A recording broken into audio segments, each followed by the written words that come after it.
ইতিহাসে প্রথম বাংলাদেশি ক্রিকেটার হিসেবে আইএল টি-20 টুর্নামেন্টে ডাক পেয়েছেন বাংলার কাটার মাস্টার মুস্তাফিজুর রহমান, যেখানে রেকর্ড কোটি টাকার বিনিময়ে তাকে দলে ফিরিয়েছেন আইপিএলের দিল্লি ক্যাপিটালের মালিকানাধীন দল দুবাই ক্যাপিটাল।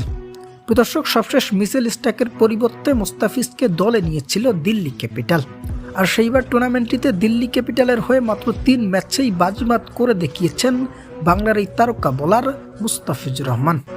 অন্যদিকে সাম্প্রতিক সময় দুর্দান্ত ছন্দে আছেন এই কাটার মাস্টার, দেশের জার্সিতে অপ্রতিরোধ্য সময় পাড়ি দিচ্ছেন বর্তমানে।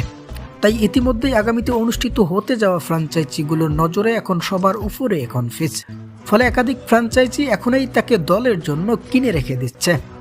সেই ধারাবাহিকতায় দিল্লি ক্যাপিটালের মালিকানাধীন আইএল টি-20 টুর্নামেন্টের দল দুবাই ক্যাপিটাল এবার ফিচকে দলে নিচ্ছে রেকর্ড মূল্য দিয়ে।